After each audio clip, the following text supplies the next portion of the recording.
Oh, looking sharp. Thanks. Are you okay? A little nervous. Oh, well, it's normal to be nervous on your big day. I know, but it's just such a big commitment to stand beside one person no matter what. Well, that was fun. I'm really starting to nail my back serve. Yeah. Hey, if we get back in time, we can catch the end of that Seinfeld box set infomercial. Can't tonight. All right. So, Steve, I came up with the funniest joke when we were playing tennis earlier. Hey, are the cookies ready yet, Gil? Hold on a second. Almost. Did I say you could talk on the phone? No. Come on, Gil, you're supposed to be my best man. I know.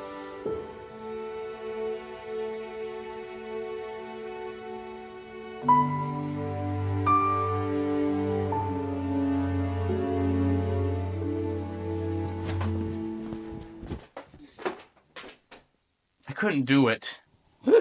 I couldn't do it. I couldn't do it. I couldn't do it. I couldn't do it. I couldn't do it. I couldn't do it. I couldn't do it. I couldn't do it. I couldn't do it. I couldn't do it. I know.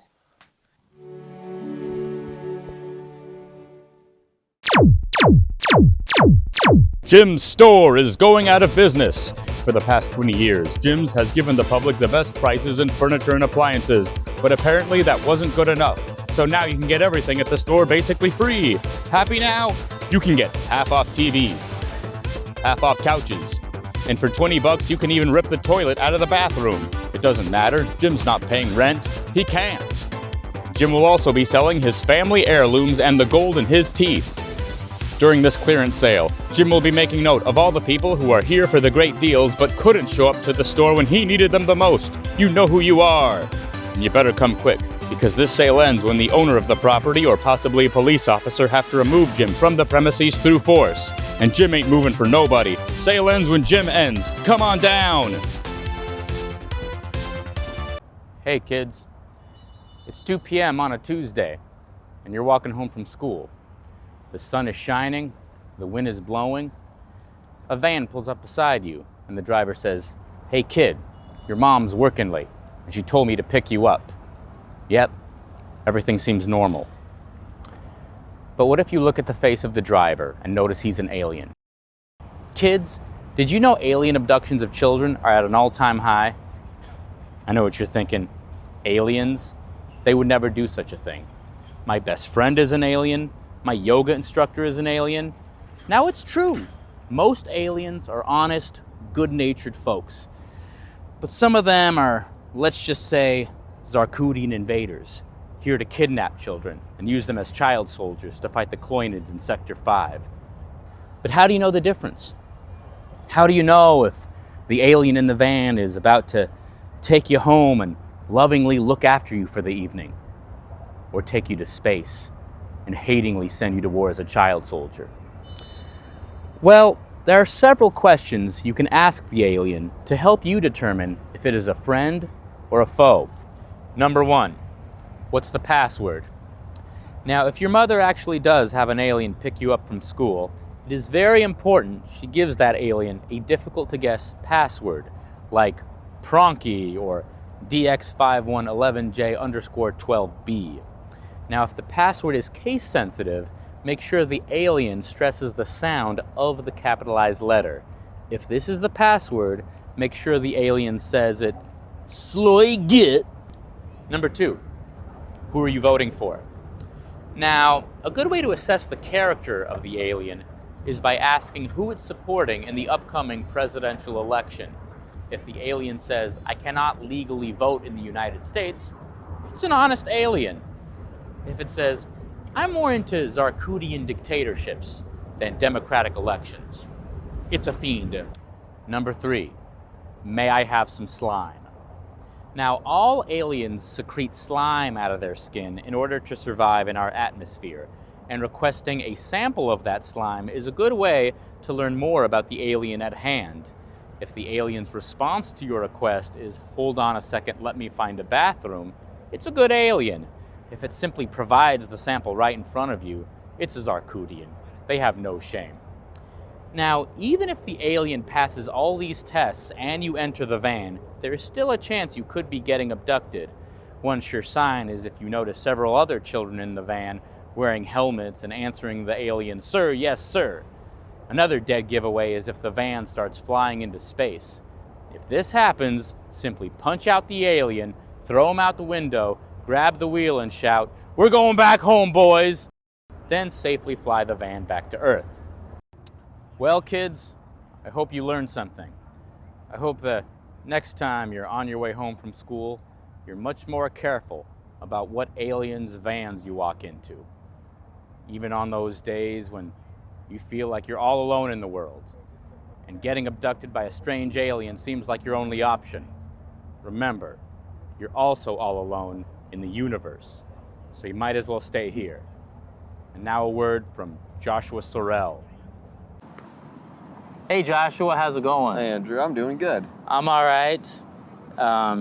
That's good to hear. Yeah. Josh is a comedian? I think I'm a comedian. I'm a bureaucrat for the state by day, but that's not very interesting. Well, and also that doesn't need any promotion. Yeah. You know? The government needs your help to promo its tax season. The governor needs you to promo her budget plan. Well, I mean, those people are kind of the unsung heroes of the world because people always talk about the politicians. Yeah. You know, the Donald Trumps, the Calvin Coolidges, but nobody ever talks about the middlemen. You know what I mean? The guys. Governors. Everyone always talks crap about the bureaucrats, like bureaucrats, the bloated bureaucracy, but they're sometimes the good guys in all of this. You know what I mean? And we don't make laws, we just enforce them. If the laws are dumb, legally speaking, that's not my fault. Yeah, without bureaucracies, without bureaucrats, the politicians would have to do everything themselves, you know what I mean? They'd have to go to war. Like Donald Trump would be out here fixing potholes, you know? I'd like to see that. I'd like to see him try to carry a shovel. I'm a working man. This is the worst pothole ever. Oh my god! Watch the Adams try to to fix everything himself. Try to line up all the poor Venezuelans coming here for help. Even Adams was like, "Nope, this can't be fixed." Adams? You mean Mayor Adams of New York? Yeah. We support him. Did you think I meant John Adams? Who did you think? What did you think? Well, at first you said Adam, something like Adam and Eve, you know, or maybe I thought you were doing you were talking about physics now, like the atoms and the molecules. You know, you were really going deep with this political talk, and I appreciate it. You were getting Neil deGrasse Tyson on me. Oh, don't even compare me to him. I don't know why. You're not even on the same. You're he's the. What is he? Is he like the poor man's Mr. Wizard or something like that? Technically, his job is head of the planetarium in.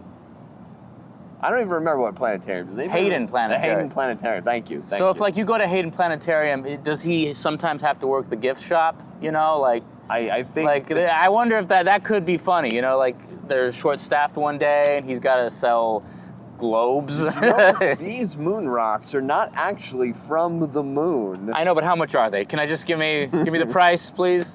$3.99. Do you know the penny is the most inefficient coin produced by America? And that's not even a good impression. It's a terrible impression. Well, I want to see Neil deGrasse Tyson turn into a mad scientist. He's on his show. He's mixing chemicals or smoke. Do you know how much potassium it would take to poison the Hudson River? You tell me, boys and girls. You hear Dora the Explorer noises. You know, yeah. Assuming he has an audience for that. Potassium. That's a lot of bananas. That's a lot of bananas. That's a lot. Theoretically, if you had a dense enough banana, it could destroy the Hudson. Really? Well, if my knowledge of chemistry is any way remotely accurate, potassium, raw potassium, I think it's a certain ionized form or something, but if you throw it into water, it explodes. Really? Yeah, and it just makes the water toxic. That's why we need to get more monkeys into New York State and New York City to deal with the banana population that will eventually destroy the river. If these bananas are getting way too out of control, we need to bring monkeys in like they did in Florida. Yeah, that's... But let's talk about your life. Oh, God. You were just in Scotland. Yes, I was just in Edinburgh, Scotland. I went to a bunch of shows for the Fringe Festival. I toured around. I saw a bunch of historical stuff that I thought was awesome. I saw Robert Louis Stevenson's house. I didn't even know. Is he the 1,000 Leagues Under the Sea guy? Or that was Jules Verne. Don't tell me. Around the World in 80 Days. No, I think that was also Jules Verne. Hold on a second. Don't tell me. Time Machine?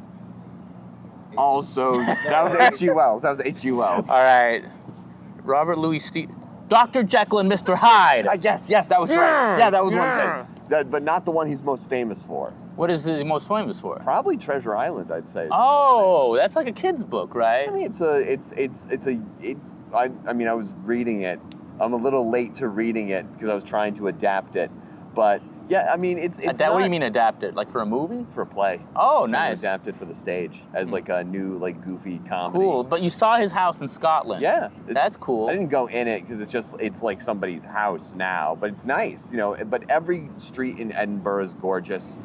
And it makes you wonder, why can't every city look like this? And I remember, oh, right, because we have a way, way, way bigger population than Edinburgh, which is, I don't know, I have to imagine a couple million people judging by the size. But I mean, it's also one of those things, it's like, it's so up there. It's so... mountainous. It's mountainous. Not even mountainous. It's the rolling... the hills. The rolling hills and the moors? Or is that... like more south towards Alps. England. The Alps. No, that's your main Europe. That's Switzerland. Yeah. But mountains in Europe, nevertheless. Yeah, but they probably go underground and then pop up. And it's funny because Edinburgh, as far as I've learned, is built essentially on top of an extinct volcano. So like the main castle, Edinburgh Castle, is built on top of a giant chunk of igneous rock, which used to be, lava like eons ago. But the whole city is beautiful, and we climbed up this place called Arthur's Seat, which is this huge hill on the east side of Edinburgh. And the funny thing is, some people claim, it's called Arthur's Seat because it's supposedly the real location of Camelot. And then someone said, oh, but it's also mythologically the ancient resting place of an old dragon. And then someone was like, I think it's just named for a guy named Dave. It's just a misspelling in the name. Arthur's Seat? It was just called like Ardnan something in Gaelic, which I don't understand. But I don't know, it's funny because it's one of those things where it's like, I'm pretty sure the real King Arthur was some Welsh dude. And they were like, no, he lived in Scotland. Why? Because there's the nicer place for him to be over here. Oh, yeah. Everyone's trying to claim King Arthur. Everybody tries to claim King Arthur. Is like, I say King Arthur is from Sheffield. It's like, you don't even know where Sheffield is. Yeah. It's like, I don't know, like some famous musician that everyone's like, yeah, he's from this, Or, I don't know, no other state can claim Prince. Like, he's just Minnesota. Like, no one... Maybe Princeton, New Jersey? Princeton, named New Jersey after Prince? Tries to claim Prince. Everyone named Prince came from Princeton. That's why it's called that. But, yeah, and there's all sorts of just, like, crazy stuff there. There was this awesome statue of a bear I found in Edinburgh. There's this historical bear called Wojciech who, like, hauled ammunition for the Polish army during the war. Oh. And just after the war, he was... What war? The second one. This World War II. Yes. Gotcha. The bad one. The bad one? They were all bad, but anyway, we all know how bad that was. But basically, he was a bear who worked for the Polish army and would just haul ammunition and missiles. And you can find, there's a famous insignia. It's like a green flag, the black silhouette of a bear carrying a missile, and I just thought it was the coolest looking thing. A bear carrying the missile? A bear carrying a missile. I just thought it was the coolest thing That's ever. pretty risky to have a bear carry ammunition, because they're not, no offense to the bears that watch the show, but they're not the most reliable animals. You know what I mean? The lack of opposable thumbs. Yeah, they hibernate for weeks on end. No one can get a hold of them. They don't answer their emails. They don't answer their emails. The ones in Alaska are out drinking Coca-Colas, getting all hyped on caffeine. Oh no, yeah, and nobody really talks about the diabetic problem among the polar bears. It's a big problem now. Why do you think they're all so skinny? They've all got type 1 diabetes. It's not even the type 2, it's the type 1 they have. The type 1? No kidding? No kidding, it's, Well, you got to get type 1 before you get type 2. You know what I mean? I thought it was the other way around. People always go right to the type 2, and I'm like, bro, pace yourself, all right? There's an order with the diabetes, you know? Christmas. My mother was very thorough. She got type 2, she got diabetes the beginning, first generation. It was a prequel to type 1. It just gave the background to the diabetes and how it got started. And then she got the type 2 and type 3. And like type 3, no one really screws around with it because it was on TV. You know what I mean? But anyways, so yeah, bears. That's crazy. But I wonder how people know, like, they see an animal and they know they can train it. So why couldn't we train Because what if the bear starts eating the missile, thinks it's a Coke bottle like the polar bears, and boom, you know what I mean? Oh, what happened with the missile? Oh, we gave it to a bear. I don't know. Yeah, bad move. Yeah, there's probably a Polish joke hidden in there somewhere, but I'm not going to touch it right now. Yeah. But yeah, and after the war, this bear Wojciech retired to some zoo in Edinburgh, which really just means some British people put him there. Oh, so he retired to it was his decision. It's like I will spend the rest of my life as a zoo, reading and smoking my pipe. My service to this country is complete. Yeah, the bear's sitting there. It's like, I found life in Scotland much nicer than the Polish wilderness. I find they have something called haggis up here. Listen, not all bears talk like that, but okay, that's just, Well, he was from Poland. I don't know. I'm not very good at the Polish accent. Poland? Yeah. It's much softer. Don't touch it. Don't touch the Polish material, all right? Yeah. Don't touch it. But that's cool. So Scotland was great. Yeah. You performed out there? I did an open mic while I was in Edinburgh. I wasn't doing any of the shows. I was just really getting the lay of the land. Just enjoying the Scotland. Yeah, and the lay of the Scotland. The lay. Yeah, which is hard for it to do because it's so mountainous. Yeah. And the thing I know this from my studies that mountains tend to isolate people. Yeah. So did you get a sense like, wow, this is a different culture than England or... Well, I've never even been to the UK before. You've never been to the UK? No, so Scotland was my first time even being in the UK, and everybody was really nice. All the shopkeepers were really nice. It's an incredibly clean city. I think they just have a really, really good civil service sector, so all the sanitation. Well, it's mountainous, so any mud or any bad grizzle just rolls down, Rolls downhill. Gravity does everything. Gravity does all the work to somebody else. But yeah, I did an open mic while I was there, just some bar that a friend of mine found. We were going to see some other show. I was like, I'm going to come back, do the Monday mic, see what happens. And, it's a music open mic at some bar. A lot of bagpipes? No, a lot of people with guitars. But the funny thing is, I'd never seen this before, is that the bar, because they have a stage and instruments, they provide instruments if you don't bring your own, which is very, very cool. And according to a buddy of mine who watched the rest of the mic, it was all just people covering, just it's not BYOB, songs. Bring your own bagpipes? You could. You could, though. But as far as I know, nobody brought bagpipes. They were all just playing, UK bar songs, whatever that song is that goes... Like Chumbawamba? There might have been Chumbawamba. They were from... I think, were they from Glasgow? I don't know. They were from the... I don't know.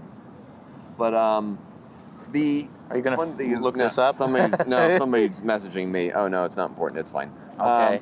So, yeah, I tight 8. Because there was 3-song limit, and I was like, okay, how long does that translate in comedy terms? And I was like, okay, they gave me about 8 minutes. And I said to the guy, I was like, hey, I'm not a musician, I'm a comedian. And he's like, hey, you can if you want. I know what your reaction's going to be. And yeah, I pulled a few, my usual stuff. This one I had recently just about, hinge problems, because not only are people very, very upfront about their politics these days, but it becomes a little bit of a dicey issue. Let's say if someone puts a certain flag on their bio, on their Hinge profile, it can be a little bit dicey. And I just had this whole thing where it's like, how much am I willing to compromise my politics? And how much are they going to be willing to listen to my nerd nonsense? Like, okay, I'm going to be willing to deal with your very, very specific thing that I'm a little bit on the fence about. But are you going to be able to deal with me talking about like X-Men for an hour? Like, are you going to be willing to go in and share a Disney Plus account just so that I can watch whatever nonsense Doctor Strange movie comes on? Look, I like Sam Raimi, okay? That's what I'm in for. I will ramble your head off about Darkman 1, 2, and 3.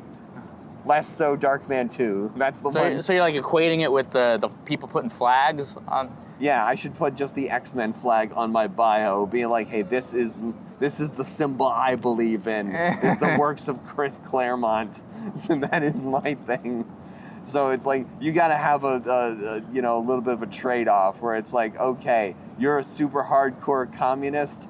I believe that I should be ruler of the known universe. Can we make these things work? You know, I'm becoming. Let's make a Mordor communist. Maybe a compromise. It's funny. It's funny you mention that because Rings of Power season 2 did just come out, and I'm sort of on the fence. Have you seen any of this show? No. It's the Lord of the Rings prequel that really, it's a prequel that's leading up to the first minute of the first movie of Lord of the Rings. But I thought the prequel was The Hobbit.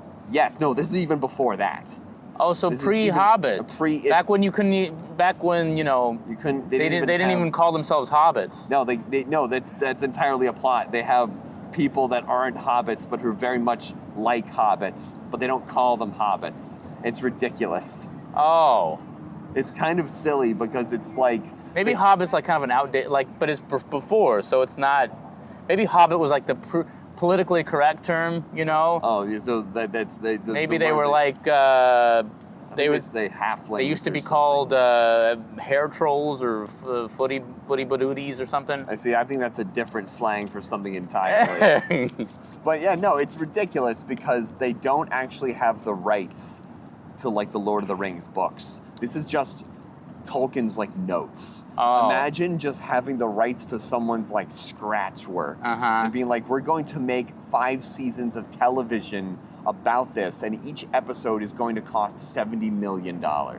It's like if they made a sitcom prequel, but it's just scrapped Jerry Seinfeld premises. Oh my god! the bad parts of Seinfeld. Premises of power.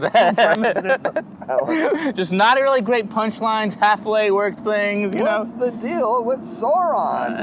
He's over here. He's over there. More like. Forget it. Kramer comes in. It's all about the mithril, Jerry. It's about the mithril. So this was the kind of material you were doing at the at Fringe open mic, and I know what you mean about the open mics because there is something mentally both with you and the crowd where a mixed mic is different than a music mic. Oh, absolutely. Where sometimes you go into the music. I feel like if I go to a mic, I need to feel like comedy is welcome there. Yeah. I don't want to feel like I'm somehow treading on some turf that I don't belong. You know what I mean? Because that's where your confidence leaves, but it's also, you're at a bar, and the funny thing is, because it was a music mic, you really had people who were there to drink, be with their friends, and kind of listen to someone ramble through Gang of Four in the background. Oh. So it's not really, the actual performance is not really the attention, because everyone's going to play the same, 20 bar songs that we've been playing for 40 years. But so wait, so it was really noisy, or what? No, it wasn't. Not while I was speaking. It's just whenever somebody else got up on stage, it was a very nice audio setup. Everything worked, but it wasn't that super noisy. And the bar was big enough that you could just go to the back and just chat and whatever. Mm-hmm. But the whole city was like that. But it had a good vibe, even if people weren't paying attention. There were 5 or 6 people who sort of gave me a nod, the band who opened the thing. I was kind of making eyes with the bassist. There's a phrase nobody wants to hear me say. Was it like a lady? No. I saw it. It was the one guy who was laughing at my set, and I was just kind of Recognize it. Oh, you think I'm funny, huh? yeah. I got you. This one's for you, cowboy. comedy flirting. But no, it was like the one guy who was kind of like nodding at my premises. It was the bassist from the band, and what was it when I got up on stage? Oh, I said it was like, "Good evening, Edinburgh," and then he sort of did a motion with his hands where it was like, "Not a good evening, Edinburgh," and he was like, "No, I was applauding." I was like, "Oh, you're welcoming. You're welcoming." He's like, "I'm a stranger in this land. I know not your ways. I am a foolish American who knows not the ways of the world." Mm-hmm. And so it was like, kind of like this 5 or 6 people who were actually looking at me. I was trying to, sort of have a rapport with them, and. It is kind of the opposite of a mic here, where it's like comedy mics here. We have musicians and, rappers and people doing spoken word poetry all the time. But it's kind of like, can they gel with the vibe? Like if you get up there and do a Tracy Chapman song, you do like the saddest song you can ever think of, and then someone gets up there, it's like, hey, here's 5 minutes about my rectum. Well, yeah. Well, the thing about music is it's all about how... And poetry, too. I think poetry is probably worse, but it's all about how serious. It's all about, like, getting in touch with your feelings and being sensitive, where it's like comedy, it's very much like, I have a point of view, and it's almost like... It's an editorial. Yeah. And so... Hot takes. I noticed, like, I've done mixed mics where a poet comes on stage and just makes it just the most emotional, like, it's just the most deep thing, and then you go on stage, and you almost seem... flippant. You seem like just sarcastic. Not like just cynical and not caring and like hey. I mean, there is of course like a kind of wholesome comedy that is caring, but like a lot of That's what you do? I don't know what I do. I don't know how to describe my tone. I like to think of my maybe G sharp. That's a key, not a tone. I'm sorry. You fool! I was thinking about that Jerry Seinfeld joke where it's like, I thought it was a musical. I don't like your tone. It's on his special. It's on his special. Which special? He's got like a million specials. I think the latest one. Oh, really? Yeah. Is it the one that's him just talking about breakfast food? No, wait, that's the movie he did. No one knows. No one knows what Jerry is anymore because he's just himself. Yeah. Right? Yeah, we're all with that. He's like the Yoda of comedy. The Yoda. He's so old, we don't know how to explain When him. he dies, he won't have a body. He'll just disappear. Yoda Seinfeld. The deal, it is. What? The food at the... It completely loses any semblance of rhetoric. It's just the complete opposite. But... yeah, no, having a rapport with the audience, especially if it's a music crowd, they're not going to pay attention. They're there to chant to some... I don't know, what's even a band that's big overseas? Is Taylor Swift as big overseas as she is here? I literally don't know. Probably. I mean, they have high school crushes in Scotland, don't they? Or are they just so hardened by the cold? No, I imagine they have to. They are very warm people. Everybody I talk to in Scotland, everybody's super cool. They all talk like a Scottish accent. I can't do Scottish. That is incredibly offensive in ways I can't even explain. Hello, I think you just have to have it like the accent so bad that Are you just actually speaking Gaelic now? Hello, now this is Scotland, and I'm here to tell you how to do the thing you gotta do. And my name is Jimmy Scotsman, and I'm here to play the bagpipes. Are you doing a mix between like? Well, I'm trying to start my own accent. You're doing like Sean Connery meets Weird Al Yankovic. Hello. Imagine if everyone just started talking like this. That would have to be the accent, The Southern hey, how's it Scot. going? Now I want to tell you. Well, how are we on time, producer? 23 minutes. 23 minutes. I think you're just doing Minnesota. I think. Hello, this is Minnesota accent, and I don't want to. I think we've hit it on the meeting place between the American South and Scotland is just Minnesota. Well, I'm trying. Oh, Minnesota? I think so. Oh. Minnesota, Wisconsin.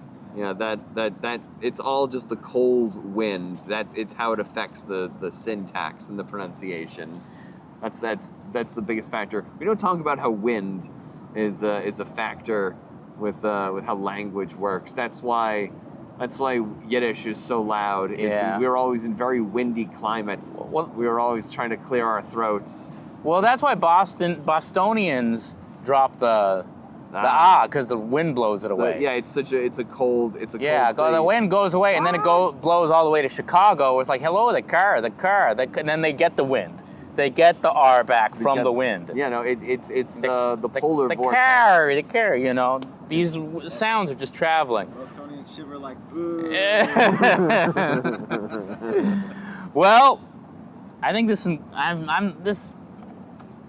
What was the thesis? The thesis was, I think, well, you were talking about I think there needs to be more bureaucracy in the government, but fewer decisions actually made. I think pigeons should take over the government, judging by what's happening around us. Well, that's why we have.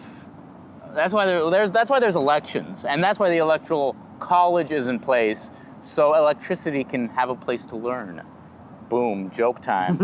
But this is Josh Sorell. Check out what would you like to promote on this show that no one will ever watch? I have a sketch comedy group. We're fresh out the box. You can find us on YouTube at FOTB Comedy. You can find our Insta. I'll just send you our Insta link. I can't remember what's top of my head. I have a Twitter. I'll send you the link for that because I can't pronounce my @. My Twitter. Let me give you a try. My Twitter is at. My Twitter is @Taco Doggy Roll. Yes, I intentionally made the dumbest @ I could think of. I have an Insta. I'm JP_Sorell. I mostly just use it to promote my other stuff anyway. I don't have a TikTok because I don't understand anyone younger than me. How old are you? 36, I think. I'm 33, so you don't understand me? No. I mean, isn't that the whole basis of our friendship? I thought you understood. No, I'm into you because I don't understand you. That's the fun of it. Okay. I'm like, that's the thing with relationships. I play the opposite game. Yeah, That's why yeah. no one can love me. Like, if they're in a good mood, you got to be in a bad mood. Oh, All right, Josh Sorell, everybody, on the Godspeed, Andrew America. Harms Talk Show. Thank you. Bye.